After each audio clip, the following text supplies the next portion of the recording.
de Ignacio Ramoneta aquí a mi lado, La era del conspiracionismo, que tiene como subtítulo Trump, el culto a la mentira y el asalto al Capitolio.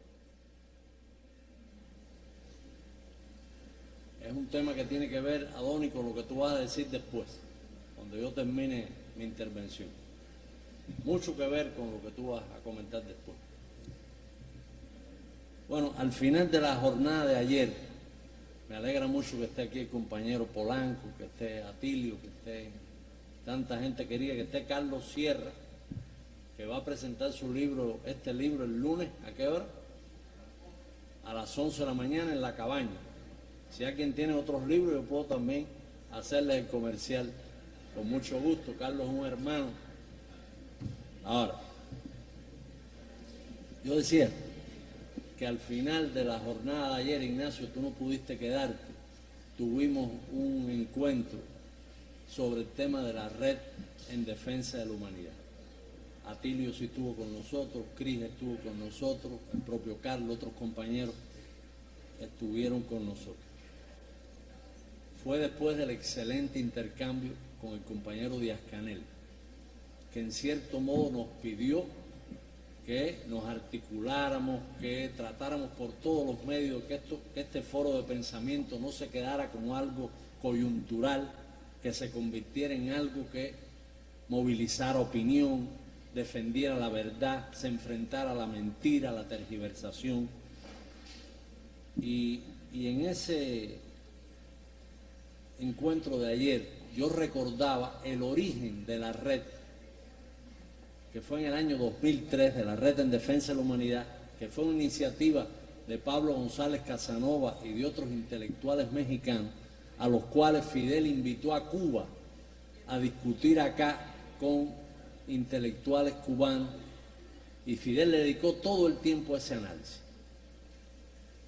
La idea era el momento Bush preparándose para la invasión a Irak, Bush que había dicho en West Point que las Fuerzas Armadas de Estados Unidos tenían que estar preparadas para intervenir en 60 o más oscuros rincones del mundo. Es decir, es un momento donde el imperio está adoptando un lenguaje, una retórica fascista y está tomando acciones bélicas muy peligrosas. En Miami se hacían manifestaciones, Irak ahora, Cuba después, en Miami, y cuando se discutió qué nombre tendría esta red, que se concebía para intelectuales, artistas, activistas sociales, movimientos sociales, Evo Morales fue fundador de esta red, y otros muchos compañeros luchadores muy importantes. Cuando se discutió el nombre, Fidel, lo hemos hablado muchas veces, Ignacio, Fidel quería que se llamara Frente Antifascista. Me acuerdo que Fidel propuso eso, que se llame Frente Antifascista. Ahí, bueno, nos metimos en una larga discusión que si el fascismo era un fenómeno asociado a Europa, a los efectos de la Primera Guerra Mundial, Mussolini en el año 18, bueno, empezó una teoría de que íbamos a confundir a la gente porque estábamos hablando de un fenómeno histórico muy específico, europeo, y bueno, Fidel realmente no le prestó demasiada atención al debate y no insistió en eso. Pero él estaba convencido que estábamos ante un nuevo fascismo, con Bush, George W. Bush.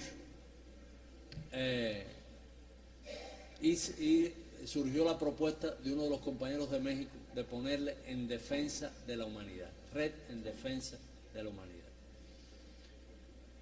Hoy, podemos decir, 20 años después de aquel encuentro en 2003, que las señales del resurgimiento del fascismo o del surgimiento de algo que se le parece mucho son muy visibles,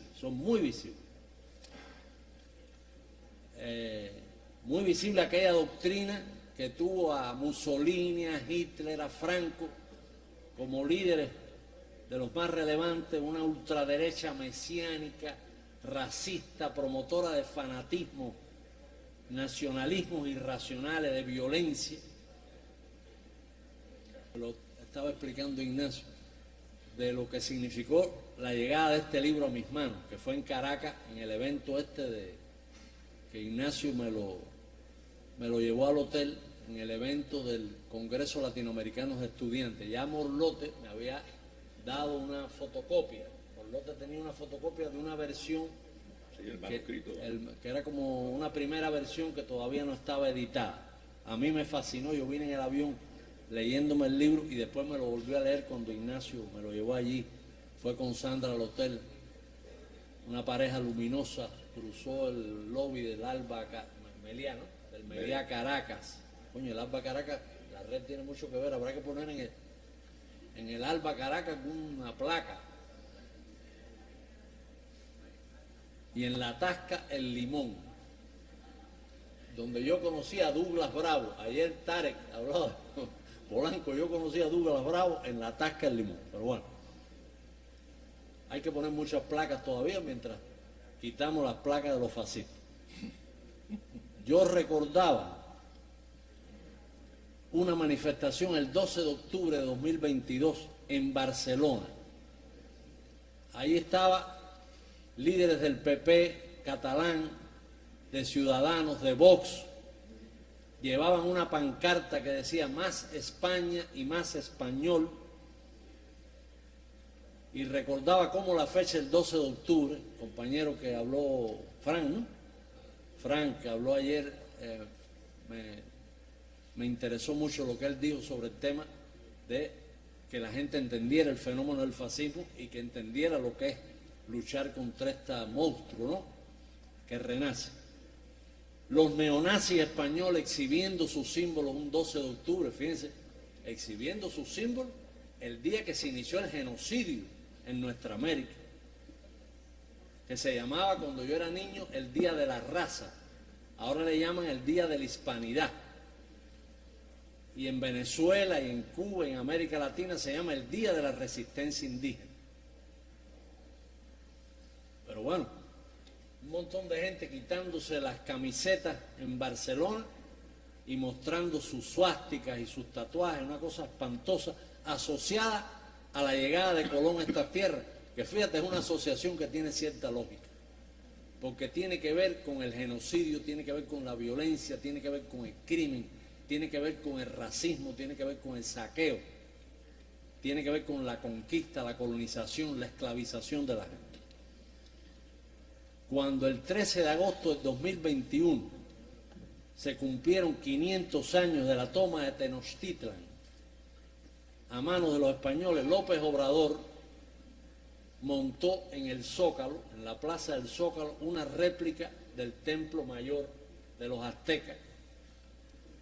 Y López Obrador dijo que nada justifica imponer por la fuerza a otras naciones y culturas un modelo político, económico, social o religioso con la excusa de la civilización, dijo López Obrador.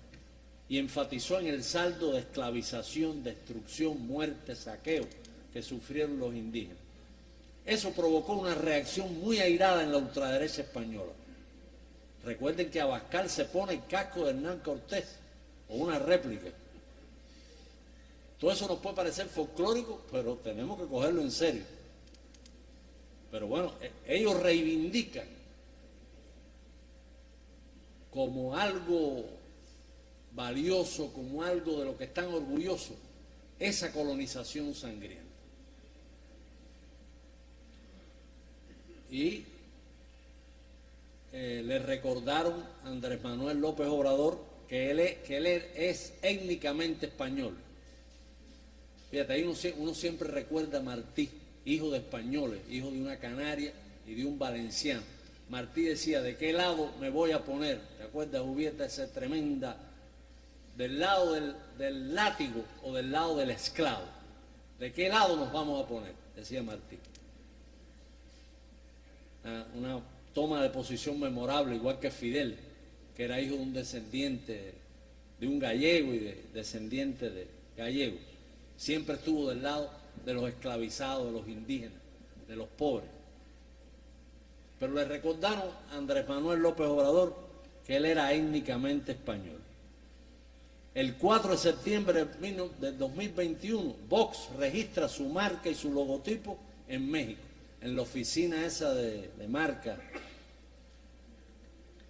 En febrero del 2022 celebra Vox el primer Foro Madrid en Bogotá. En medio de las elecciones, las estadísticas, las encuestas están dando a Petro como favorito, y va Vox, desembarca Vox en Bogotá, se reúne organiza un aquelarre de fascistas en Bogotá. Ahí participa Uribe, participa una representante del Partido Acción Nacional de México, el canciller de Bolsonaro, fascistas de Chile, de Perú, están allí. Y estando yo en Caracas, en ese momento en que Ignacio me regaló el libro y estuve, que era el Congreso Latinoamericano de Estudiantes, que para mí fue muy interesante esa experiencia con gente muy joven, muy comprometida y muy talentosa, que Rogelio tenemos que incorporarlos también a la red en defensa de la humanidad. Son gente maravillosa, muy talentosa y muy antiimperialista y muy antifascista. Estaban hablando los jóvenes de este fenómeno, coincidiendo con el Congreso Latinoamericano de Estudiantes de Caracas en México. 18 y 19 de noviembre se organiza una cumbre de la ultraderecha mundial en México. Ahí se ríen del cambio climático. Hay un tipo que hace un chiste de que el planeta lo estamos protegiendo tanto que nos vamos a morir nosotros y que se va a quedar deshabitado. Es decir, folclorizando, ridiculizando algo tan grave y tan peligroso como eso. Critican a los políticos de la derecha clásica, dicen una derechita cobarde. Esos son citas de la prensa de ese evento de México. Trump les hizo un mensaje por video y les dijo: protejan del comunismo a Dios y a la familia, les dice Trump a los fascistas reunidos allí en esa cumbre de la ultraderecha en México. Critican el feminismo, la homosexualidad. Ahí está el diputado Eduardo Bolsonaro, que ahorita decía un compañero de México que habló aquí, hablaba que no nos damos cuenta que se está creando una internacional de la ultraderecha, un compañero de México. Bueno, pues Bolsonaro, este Bolsonaro menor, el hijo del monigote este terrible, desde hace mucho tiempo está hablando, Ignacio, de hacer, si existe un foro de Sao Paulo para la izquierda, hacer algo similar para la ultraderecha. Está ahí el diputado Eduardo Bolsonaro, está Javier Milei, el argentino, está Santiago Abascal por video, y un alcalde de Lima que fue allí, fascistoide, dijo que había que detener la infección comunista, dijo el alcalde de Lima, la infección del narcoterrorismo, que hay que sacar a cada maldito rojo de Latinoamérica y extirpar la mafia del Foro de Sao Paulo. Ese es el lenguaje de esta gente. No es un conservador civilizado, no. Es Hernán Cortés con el casco que le gusta ponerse a Abascal. Y allí estuvo, los cubanos saben de quién hablo, Orlando Gutiérrez Boronat, en la cumbre fascista de México, que es un tipo que ha pedido, un tipo que vive en Miami, un terrorista, que hizo una provocación, Jaime tiene que recordarlo, Morlote, en la cumbre iberoamericana de Panamá. Allá fue el engendro este, que llevó a Félix Rodríguez, el agente de la CIA, que ordenó la muerte del Che, que fue, le quitaron la estaca y lo sacaron del ataúd y lo llevaron para Panamá, para provocarlo. Félix Rodríguez. Pero bueno, ahí estaba Boronat frente a la embajada nuestra en Panamá. Y ahora, después, terminándose el evento en México, fue Boronat con 4 o 5 tipos para nuestra embajada en México. Y allí la gente de la solidaridad los dispersó, porque esta gente no tiene ninguna moral. Hace pocos días, en el evento de Martí, Ignacio está tenso porque dice: ¿cuándo va a llegar al libro mío? ¿No? Todo eso tiene una lógica. Todo eso me ocurrió a mí anoche en la madrugada, Roberto, después de leer los WhatsApp de Atilio. Díaz-Canel estuvo en el evento por el equilibrio del mundo que se hizo de Martí, que vinieron más de 600 delegados de muy distintos países, muchísima gente. Jamás había venido tanta gente a ese evento. Gente muy diversa. Y todos, de cerca de 90 países vinieron gente al evento de Martí por el equilibrio del mundo. Y muchos de esos participantes hablaron de la amenaza de este neofascismo, que es cada vez más visible, cada vez se ve su ferocidad con más claridad. Tiene un prólogo de Freddy Ñáñez, esta es la que van ustedes a adquirir aquí, se va a vender ahí abajo, en el... ¿Dónde, Popo? Aquí, allí donde está Yoli. Ah, bueno, se va a vender aquí. Mira, se te va a tocar firmar libros. Muchos libros. No han seguido la consigna. Bueno. Tiene un prólogo de Freddy Ñáñez que es muy bueno, el prólogo de Freddy. Yo quería una cita que pone Freddy aquí, de un libro de Wilhelm Reich, La psicología de masas del fascismo, que es un libro del año 1933. Dice Freddy que ese libro puso en evidencia el papel que jugó la manipulación de los deseos colectivos en el ascenso al poder del nazismo, cuyo método de propaganda falaz apelaba exclusivamente a la irracionalidad emocional. Esto tiene mucho que ver con las tesis de Ignacio, neutralizando cualquier tipo de operación argumentativa. En este libro se explica cómo la plataforma para el crecimiento de este nuevo fascismo tiene que ver con desmantelar la inteligencia, desmantelar la capacidad de análisis, desmantelar la capacidad de pensar y apelar a las emociones más primitivas, a los instintos de la gente, que en eso las redes tienen un papel tremendo, ¿no? Aquí es muy bueno esto que dice Freddy aquí. Este ensayo se distancia de todo sentido nostálgico por las instituciones que hoy sucumben frente a la mutación del neoliberalismo tecnológico.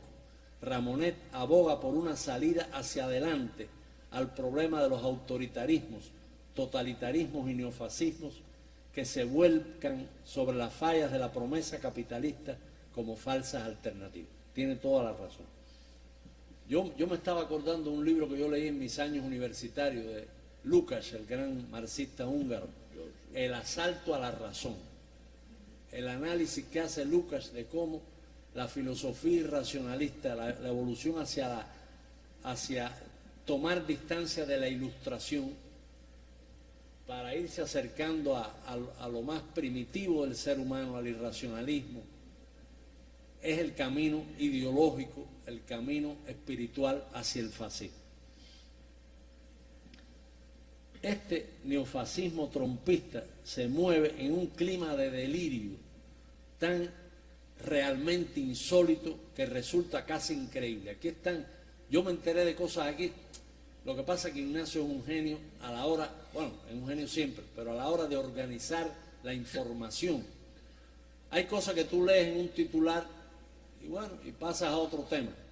Pero él organiza todo eso, además todo con notas a pie, con un rigor. Es un libro que tiene en detalle, está acompañada de una bibliografía de estos fenómenos extraordinarios. Ignacio pone una cantidad de ejemplos de lo que la gente puede creer, la gente metida en el clima este trompista, las cosas que pueden creer. La idea de que los demócratas son un bando de vampiros, pedófilos, que secuestran niños para violarlos y los torturan de una manera sádica. Él hace hasta una historia. Aquí Ignacio tiene un capítulo que se llama Historia de la Verdad, que es un capítulo imprescindible para entender estos tiempos tan convulsos y tan inciertos en los que vivimos. Tiene otro capítulo que es la historia de la pedofilia, de cómo se ha percibido ese fenómeno y de pronto la cantidad de locuras que se dicen sobre ese tema, sobre todo en Estados Unidos. Todo lo que él analiza aquí está documentado y están ahí, Katy. A ti te va a interesar mucho, te va a apasionar este libro, porque realmente a mí me deslumbró y espero que a ustedes les pase algo similar. Ignacio, como excepción, usa dos personajes de ficción. Una señora Margaret y otro que está comunicándose. Es la misma, al final. Sí, pero bueno, pero ella se comunica con un tipo que por videoconferencia. Sí, Brian, ¿no? Ajá. Que es una gordita rubia, enloquecida, una trompista fanática. Y el epílogo del monólogo de Margaret o su diálogo con Brian a través de internet, las cosas que dice, el tipo de insulto, el tipo de... Ahí tú te das cuenta el lenguaje de esos tipos que asaltaron al Capitolio. El tipo de lenguaje, el tipo de razonamiento no se puede decir, el tipo de reacción ante las cosas. Es un libro verdaderamente iluminador, apasionante. Se lee de un tirón, se lee como una gran novela de Raymond Chandler, una cosa así extraordinaria. Y aunque se concentre en Trump y en su masa de seguidores fanáticos y en el origen de ese sector de gente resentida que ha venido sufriendo y sufre un malestar identitario, esa tesis es interesantísima. Que esa gente tiene un malestar identitario, están buscando una identidad, Atilio. Este libro, a pesar de que se concentren en Trump y el trumpismo y en todo esto y hasta en la historia de esa masa de gente, nos ofrece todas las claves para entender la oleada neofascista mundial. Para combatir el nuevo fascismo, aquí yo recordaba a Frank lo que decía ayer muy acertadamente, tenemos que estudiar este libro. El clima de superficialidad que caracteriza esta época puede contaminarnos a todos. Bueno, de hecho aquí hay gente, lo hemos hablado con el compañero Polanco, a propósito de estas discusiones sobre colonización cultural, que a veces se toman como un juego. A veces la gente piensa que no hay que tomar eso en serio, que es un divertimento, algo en que se entretienen los muchachos. Y estamos entregando el alma con esa historia. Pero bueno, y Fidel dijo en el Congreso de la UNIAC, aquí estamos Lote, dijo en el 98, sexto Congreso de la UNIAC, hablando de la colonización cultural, aquí todo se juega, identidad nacional, patria, socialismo, revolución, dijo Fidel, para que nadie subestime este fenómeno. Pero bueno, como existe todo esto, pues existe el peligro, pensaba yo, esto es anoche ya cansado, después de haber leído los WhatsApp de Atilio, Abascal con el gorro de Hernán Cortés, que la gente toma esto como algo folclórico, simpático, exótico. Este libro nos muestra el horror y la barbarie en toda su dimensión y el enorme peligro que tiene la humanidad si no atajamos esta oleada terrible. Bueno, gracias Ignacio de nuevo, para siempre.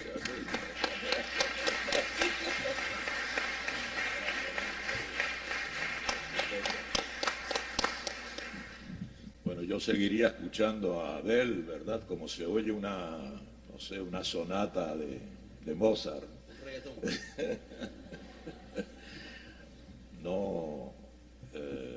No creo que tengan ustedes que creer todo lo que ha dicho Abel, sino luego estarán muy defraudados cuando lean el libro, ¿verdad? Pero en todo caso, Abel ha hecho una lectura muy justa en el fondo, ¿verdad? En lo político, no sobre el libro, sino sobre el momento en el que estamos. El libro es de una amplitud menor, obviamente. ¿De qué se trata en este libro que se llama La Era del Conspiracionismo? La edición que se pone en venta aquí es la edición venezolana, con un prefacio de Freddy Ñáñez, que como saben es a la vez un gran poeta que va a presentar además su libro mañana en la Feria del Libro, y es el ministro de Comunicación de Venezuela. Y por otra parte, esta es la edición cubana, que es una edición ampliada con respecto a esto. Digo, si pueden ustedes adquirir la venezolana, bien, no hay ejemplares para todo el mundo.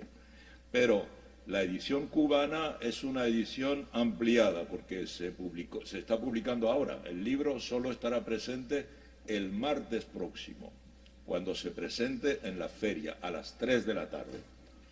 Entonces, ¿de qué se trata en este libro? Se trata, como lo muestran las imágenes, de analizar el asalto al Capitolio. El asalto al Capitolio se produjo el 6 de enero del 2021, ¿verdad? Unos días antes de la toma de posesión de Joe Biden como presidente, y en unas circunstancias en las que Donald Trump no admitía su derrota. No solo no admitía su derrota, sino que afirmaba que él había ganado las elecciones y que en realidad una conjura demócrata con la alianza de los grandes medios había procedido a un fraude electoral y le habían robado la elección. Y a partir de ahí consigue ese mismo 6 de enero, él ha estado llamando a que sus, seguidores acudan a Washington porque va a hablar a mediodía de ese día, va a hacer un discurso, que él dice ese discurso va a ser un momento salvaje, vengan, y de todos los Estados Unidos acuden decenas de miles de personas a escucharlo, y ahí es cuando, en cierta medida, los incita a sus seguidores a atacar el Capitolio. No es nada banal, evidentemente, atacar el Capitolio. Es la primera vez en la historia de la democracia de Estados Unidos que el Capitolio es asaltado por masas civiles. Creo que en la historia de Estados Unidos el Capitolio fue atacado una vez en el momento de un ataque británico en las secuelas de la Guerra Civil.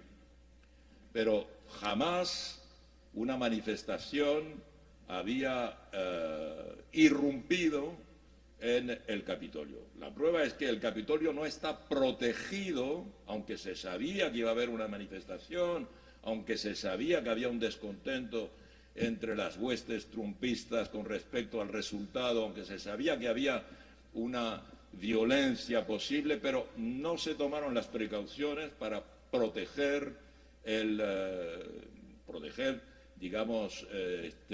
seriamente el Congreso. Y el Congreso, el Capitolio, fue asaltado. Todo el mundo recuerda las imágenes.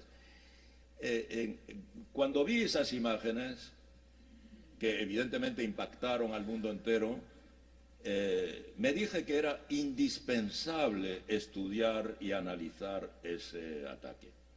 Que ese ataque era la expresión de algo, ese algo que ha explicado muy bien Abel. El casco de Abascal lo explica este asalto. Este asalto no era un acontecimiento más de lo que ocurre todos los días en, la información general que vamos recibiendo. Era algo que tenía un significado que había que encontrar.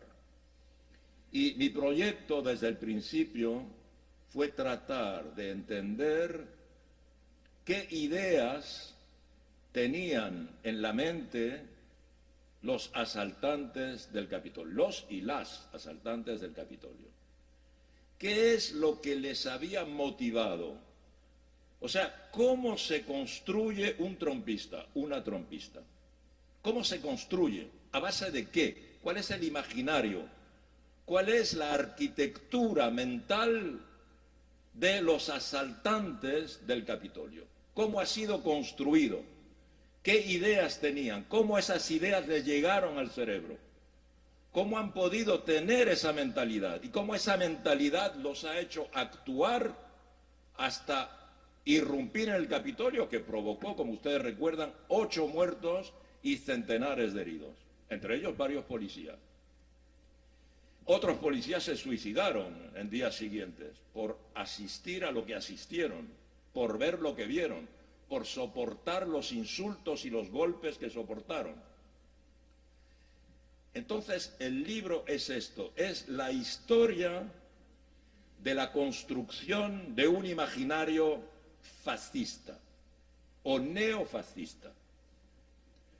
¿Con qué elementos se construye esta mentalidad, este imaginario trumpista? Pero evidentemente, digamos, lo que el libro ha cobrado, el libro ha salido, tiene 3 ediciones, una edición argentino-mexicano-española, con siglo XXI, una edición venezolana, una edición cubana, pero el libro salió a final de noviembre del 2022, es decir, es un libro muy reciente, evidentemente, un libro contemporáneo, pero cobró una actualidad superior después del 8 de enero, del 2023, cuando vimos en Brasilia la repetición, casi 2 años exactamente, el asalto al Capitolio 6 de enero, el ataque en Brasilia a la Plaza de los Tres Poderes el 8 de enero.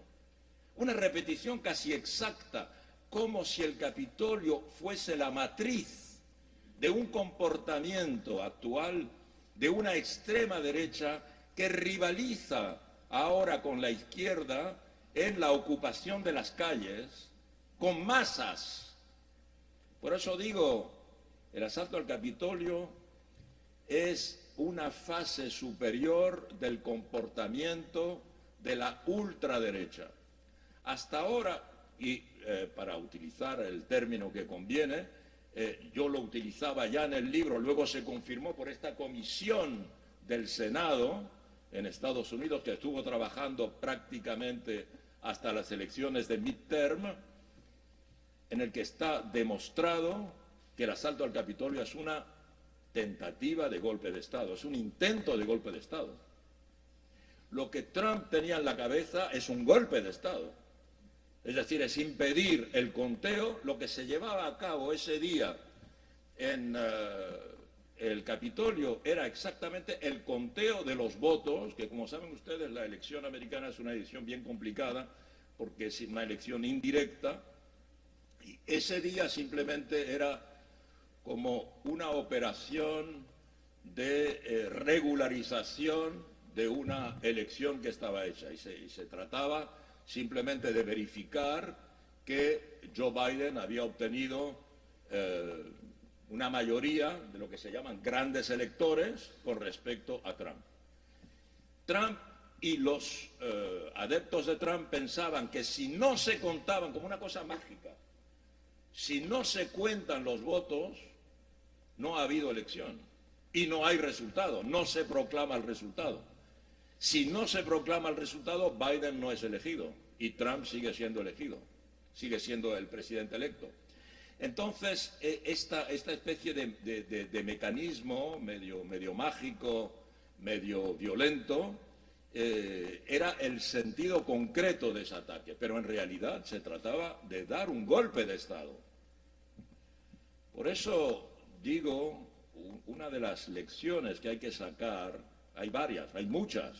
El libro trata de hacer un inventario, primero de cómo se construye esta nueva ultraderecha, lo he dicho, y Abel ha dado pistas muy concretas de ese fenómeno, pero también hay algo que quiero decir desde el principio, es que hoy día, entroncando un poco con el tema de ayer sobre la situación del imperialismo hoy, El imperialismo hoy es un tema que no está abordado directamente en el libro, pero el libro contribuye, digamos, a argumentar esto que voy a decir. El imperialismo hoy está tan dudoso, digamos, de su propia identidad, de su propia misión, en un momento de transición en el que se acaba el modelo del capitalismo de los últimos 40 años, porque es el final de la globalización, que el capitalismo considera hoy, el imperialismo considera hoy, que el modelo de funcionamiento democrático es una debilidad. ¿Entienden? Esto es muy importante. En el libro recuerdo que hoy más de la mitad de los republicanos, de los electores republicanos, o sea que corresponde a más del 25% de los ciudadanos de Estados Unidos, están de acuerdo para abandonar la democracia y tener un gobierno autoritario. Y Trump lo que intentó hacer es tomar el poder no de Estados Unidos, sino del imperialismo, mediante un golpe de Estado, para instalar un poder autoritario firme que no tuviera que discutir con el Congreso.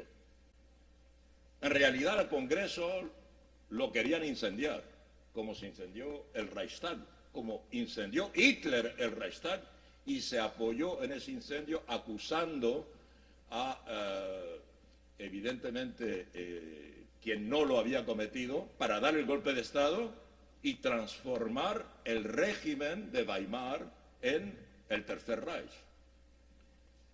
Entonces, el imperialismo hoy se da cuenta, el ejemplo de Trump en particular, esta es la lección, digamos, en términos de geopolítica, que podríamos decir que la tentación, y esa tentación vive en los republicanos hoy día. No está excluido que Trump vuelva a ser candidato y que Trump vuelva a ganar las elecciones. Con esta misión esta vez. Recuerden que él además tiene un imperialismo de todo tipo descarado. Quería comprar Groenlandia, ¿de acuerdo? Quería comprar Groenlandia a Dinamarca, que nos vendan, que eso no existe, Dinamarca, ¿qué es eso? ¿Por qué Groenlandia no es estadounidense?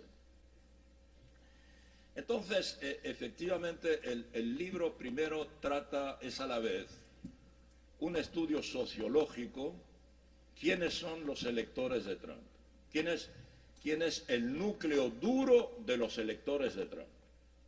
El núcleo duro de los electores de Trump, y hay varios capítulos consagrados a eso, es lo que podríamos llamar la clase media blanca. Las clases medias en el mundo están reduciéndose y están en crisis. Y están en crisis de identidad y están en crisis de función en la sociedad.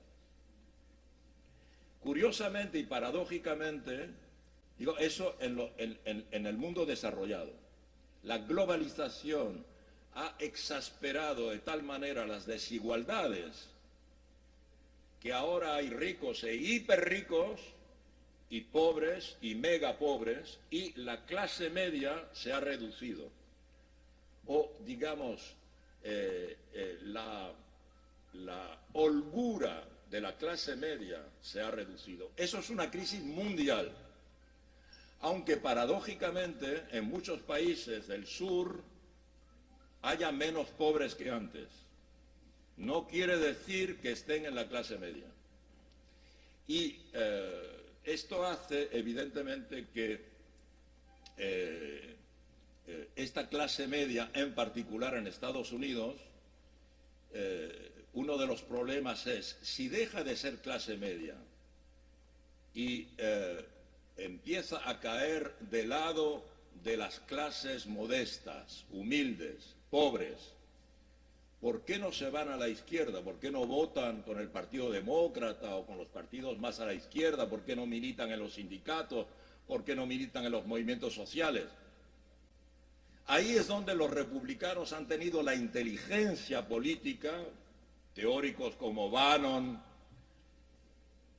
la gente del Tea Party, todo este movimiento que hemos venido viendo para corregir el efecto de la globalización, del neoliberalismo de estos 40 últimos años que han empobrecido a las clases medias y en particular a la clase media blanca, que es la clase media dominante en Estados Unidos, lo que ellos han propuesto es no una lectura social, no una lectura económica, no una lectura marxista, sino, como lo decía Abel al instante, una lectura identitaria, étnica.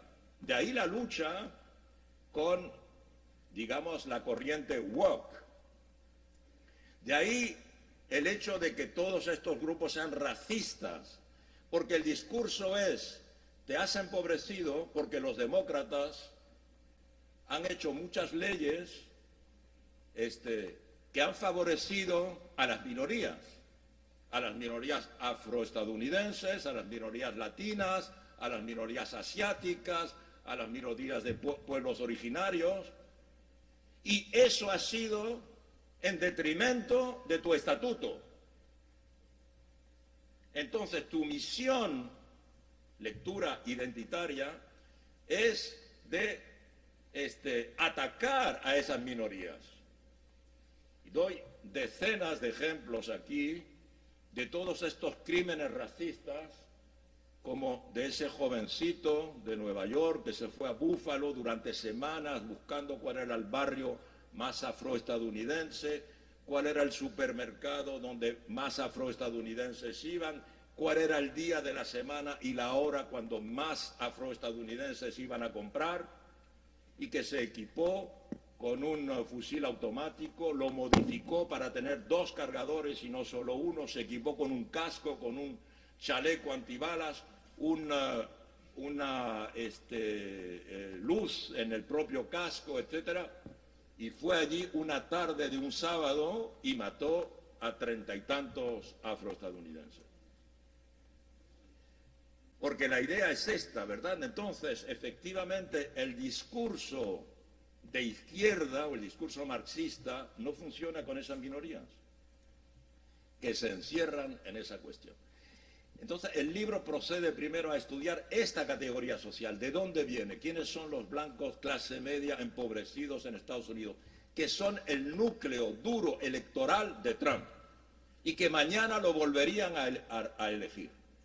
Y además, cuando uno hace, como se hace en el libro, el balance, si Trump fue elegido por ellos, Trump tiene una frase genial que pongo aquí en el libro, va a uno de los pueblos, digamos, donde más analfabetas blancos hay, donde el nivel educacional es absolutamente reducido, y hace un discurso y les dice a la gente, adoro a la gente que no ha hecho estudios, adoro a la gente que tiene un pequeño nivel educacional, a ustedes yo los amo. Claro, evidentemente este electorado es el electorado ideal de Trump.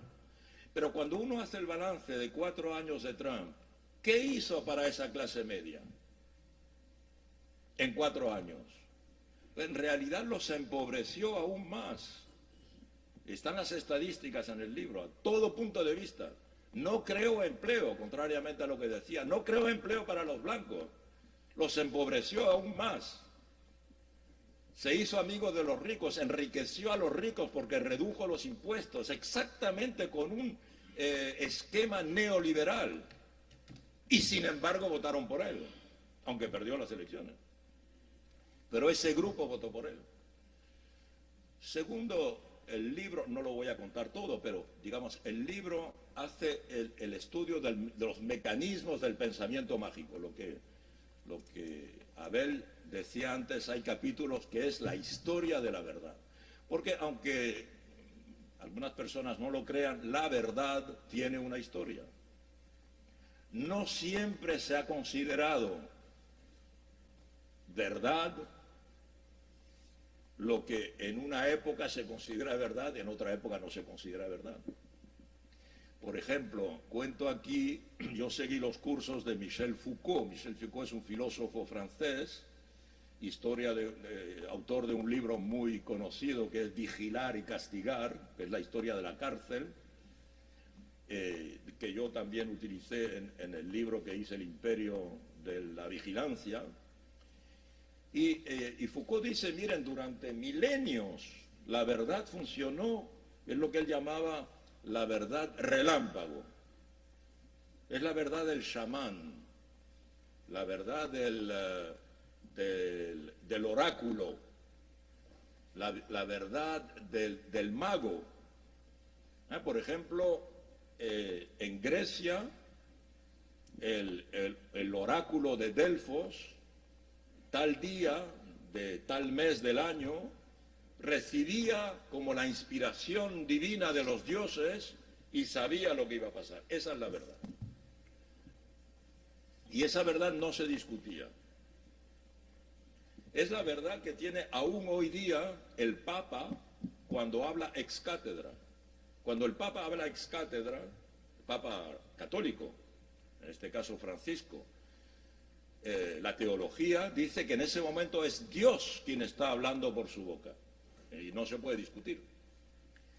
O es la verdad de la gente que cree en el horóscopo, ¿verdad? O sea, que esa verdad que ha funcionado durante milenios es la verdad que, digamos, el razonamiento científico cartesiano empujó y arrinconó a partir del siglo XVIII, que es cuando Foucault dice empieza la verdad cielo, una verdad que se manifiesta siempre en cualquier lugar y para cualquier persona, que es la verdad científica, digamos, 2 y 2 hacen 4 en cualquier lugar.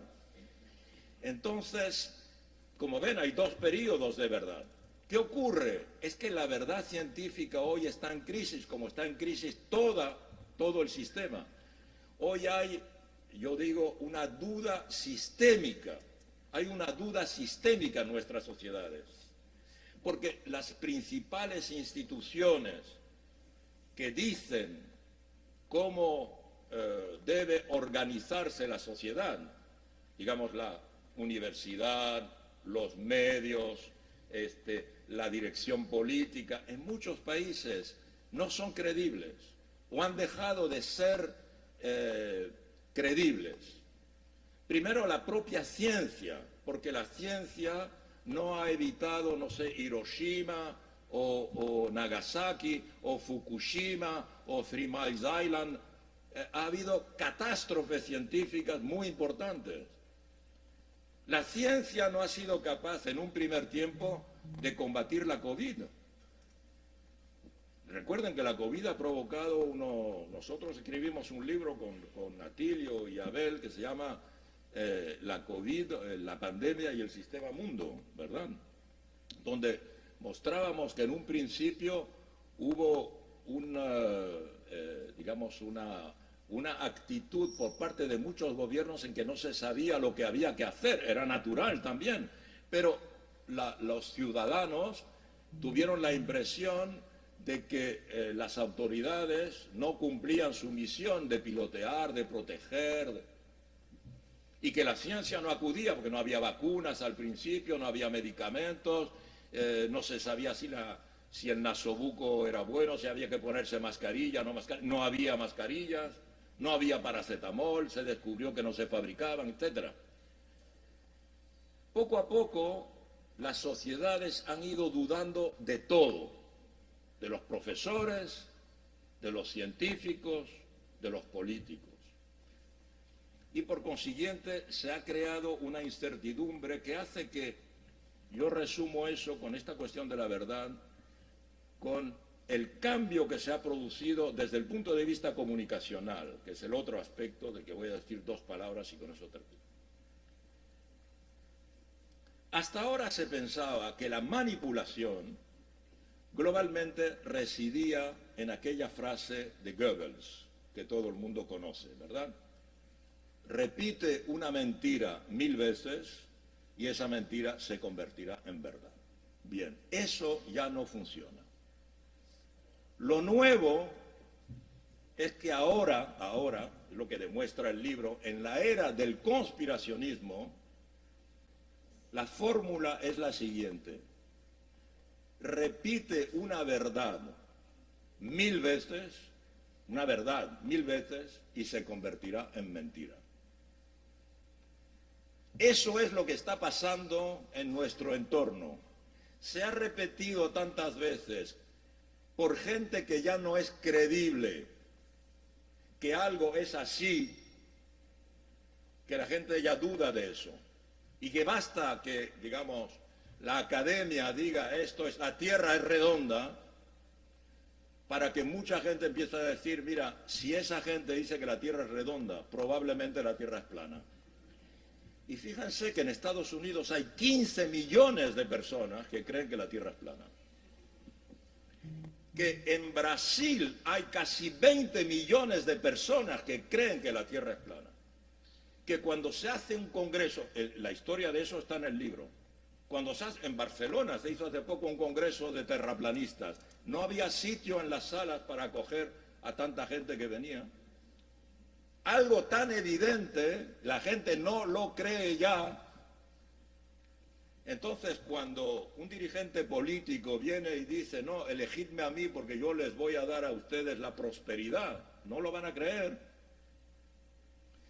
Que además el sistema de comunicación ya no funciona, hace mucho tiempo ya no funciona como pensamos que funciona, ¿verdad? Pero hoy menos que nunca. Evidentemente, ¿por qué? Porque el medio dominante son las redes. Y en el seno de las redes, digamos, el mensaje dominante es el meme. Y que eso no tiene contenido. Estamos en una sociedad en la que por primera vez en la historia, en el que la comunicación dominante es como una gota ínfima de algo que no tiene contenido, o que prácticamente no tiene contenido, que provoca un impacto sensorial y que está basado esencialmente en la emoción, en el sentimiento, en este impacto sensorial y no en una lógica narrativa. Entonces, evidentemente, con ese sistema lo que se crea es un pensamiento mágico. En ese sentido, lo que el mundo está viviendo es una enorme regresión intelectual. Estamos en una especie de edad media, un retorno a lo que se considera la edad media en general, ¿verdad? No la verdadera edad media, que era también la época de los benedictinos, de los copistas. Como momento estamos viviendo el gran momento oscurantista del mundo. Y por consiguiente es mucho más difícil comunicar hoy. Nadie puede decir, es muy fácil, no comunicamos porque no tenemos esto, aquello, lo otro, no tenemos el canal de televisión. No, todo el mundo tiene un canal de televisión aquí hoy. Entonces, evidentemente, todo esto junto, si se añade, hay otros elementos, evidentemente, en el libro. Si quieren, todo el relato trumpista, Abel lo contaba antes, el relato trumpista es muy sencillo. Los demócratas y todos los que votan demócrata creen en una conspiración. Son víctimas de una conspiración dirigida por Hillary Clinton y organizada con un objetivo: raptar niños, violarlos, comerlos y arrancarles el adrenocromo. ¿Qué es el adrenocromo? Es una hormona que está en el cerebro y que el consumo de esa hormona es un elixir de longevidad. Y claro, si yo cuento esto parece increíble, nadie lo puede creer, pero esa es la verdad. La organización QAnon, ustedes han oído hablar de QAnon, y quien no ha oído hablar de QAnon no vive en este mundo.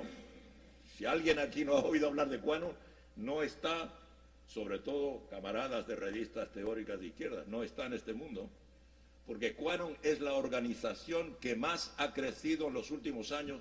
Hay decenas de millones de personas adeptas y adictas a QAnon, que creen esto, que es la teoría que se llama del Pizzagate. En el libro está contado en detalle de cómo funciona, dónde se organiza, cómo va, quién cree, cómo se extiende. QAnon es mundial hoy día, más que una iglesia. Este es el mundo en el que estamos y contra el que hay que defenderse. Pero nos defenderemos, compañeros. Gracias.